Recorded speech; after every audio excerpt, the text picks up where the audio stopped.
Welcome to పొలిటెంట్ media భక్తి భాస్కర ప్రేక్షకులకు నమస్కారం. మన హిందూ సనాతన ధర్మంలో ప్రతి విషయానికి ఒక నియమం, ఒక శాస్త్రం, ఒక వైజ్ఞానిక కారణాలు దాగి ఉన్నాయి. పొద్దున లేచింది మొదలు రాత్రి పడుకునే వరకు మనం చేసే పనులలో ఏది శుభం, ఏది అశుభం, ఏది దోషం అనే విషయాలపై పెద్దలు కొన్ని నియమాలు పెట్టారు. కానీ ఈ రోజుల్లో చాలామందికి కొన్ని సున్నితమైన విషయాలపై అనేక అనుమానాలు ఉన్నాయి. అందులో ముఖ్యమైనది భార్యాభర్తలు కలిసిన తర్వాత ఏం చేయాలి, ఎలాంటి నియమాలు పాటించాలి.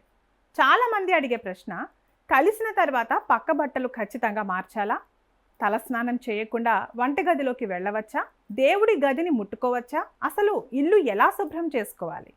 ఈ విషయాలపై ఈరోజు మనం శాస్త్ర ప్రమాణాలతో 100% స్పష్టమైన నిజాలను తెలుసుకుందాం. ఈ వీడియోను ఎక్కడ స్కిప్ చేయకుండా చివరి వరకు చూడండి. ఎందుకంటే ఇది ప్రతి సంసారంలోనూ సుఖ సంతోషాలకు, లక్ష్మీ కటాక్షానికి సంబంధించిన విషయం. ఇక మొదటి విషయానికి వద్దాం. భార్యాభర్తల కలయిక అనేది సృష్టి క్రమం. ఇది అధర్మం కాదు, పాపం అంతకన్నా కాదు. ఇది ధర్మబద్ధమైన సంసార జీవితం. అయితే కలయిక తర్వాత శరీరం అశుచి లేదా మలిన స్థితికి చేరుకుంటుంది అని శాస్త్రం చెబుతోంది. హిందూ ధర్మ శాస్త్రాల ప్రకారం శృంగారం తర్వాత మానవ శరీరంలో కొన్ని శారీరక మార్పులు జరుగుతాయి. శక్తి వ్యయం అవుతుంది. అలాగే బాహ్యంగా కూడా శరీరం అపవిత్రమవుతుంది. అందుకే కలిసిన వెంటనే కాళ్ళు, చేతులు, ముఖం కడుక్కోవడం కనీస ధర్మం. కానీ కేవలం కాళ్ళు, చేతులు కడుక్కుంటే సరిపోతుందా? వంటగదిలోకి వెళ్ళవచ్చా అంటే ఖచ్చితంగా వెళ్ళకూడదు. శాస్త్రం ప్రకారం భర్త ఖచ్చితంగా తలస్నానం చేయాలి. ఎందుకంటే ఆమెలోకి విసర్జన జరిగేది అతని నుంచి కనుక. ఇంకా చెప్పాలంటే మగవారు ప్రతిరోజు తలస్నానం చేసినా మంచిదే అని శాస్త్రం చెబుతోంది. అయితే భార్య మాత్రం మామూలు స్నానం చేస్తే సరిపోతుంది. స్నానం చేయకుండా చేసే ఏ పనైనా, అది వంట కావచ్చు, దేవుడి పూజ కావచ్చు, దానికి ఫలితం దక్కకపోగా దోషం చుట్టుకుంటుంది. ఇక ఇళ్లలోని మహిళలను ఎక్కువగా వేధించే ప్రశ్న, పక్క బట్టలు మార్చాలా? దీనికి సమాధానం అవును, ఖచ్చితంగా మార్చాలి. మనం పడుకునే మంచం, దుప్పట్లు కలయిక సమయంలో శారీరక స్రావాల వల్ల, చెమట వల్ల అపవిత్రమవుతాయి. శాస్త్ర పరిభాషలో చెప్పాలంటే ఆ బట్టలపై నెగిటివ్ ఎనర్జీ లేదా తామసిక గుణాలు ఎక్కువగా ఉంటాయి. ఒకవేళ మీరు ఆ దుప్పట్లను మార్చకుండా అలాగే వదిలేసి మరుసటి రోజు కూడా వాటిపైన కూర్చున్నా, పడుకున్నా ఇంట్లో దరిద్రం తాండవిస్తుంది. లక్ష్మీదేవి ఆ ఇల్లాలు ఉన్న చోటికి రావడానికి ఇష్టపడదు. కాబట్టి ఉదయాన్నే లేవగానే ఆ పక్క బట్టలను తీసి ఉతికేయాలి. మంచాన్ని బాగా దులిపి వీలైతే కొద్దిగా గంగాజలం లేదా పసుపు నీళ్లు జల్లి శుద్ధి చేసుకోవాలి. ఇది కేవలం భక్తి మాత్రమే కాదు, ఆరోగ్య సూత్రం కూడా. బ్యాక్టీరియా ఇన్ఫెక్షన్లు రాకుండా ఉండాలంటే ఇది చాలా ముఖ్యం. అలాగే చాలామంది గృహిణులు చేసే పెద్ద పొరపాటు ఏంటో తెలుసా?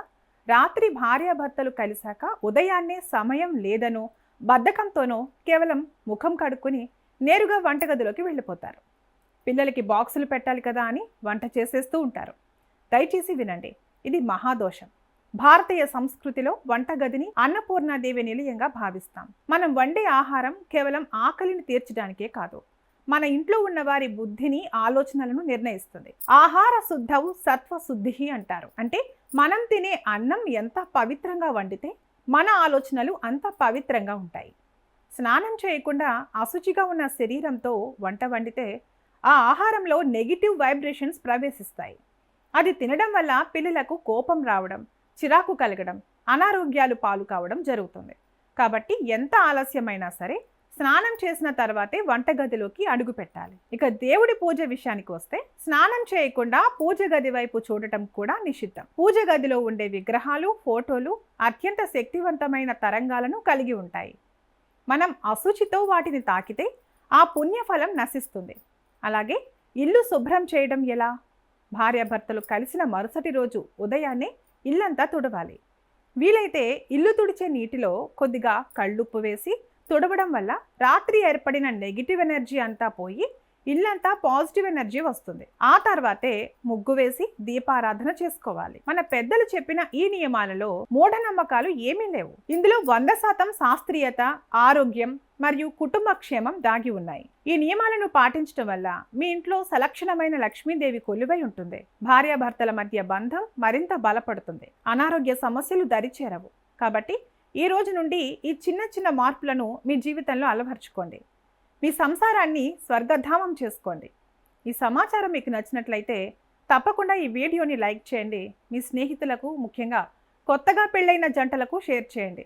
మరిన్ని ఇలాంటి ఆసక్తికరమైన శాస్త్రోక్తమైన విషయాల కోసం మన ఛానల్ని ఇప్పుడే సబ్స్క్రైబ్ చేసుకోండి. సర్వే జన సుఖినో భవంతు.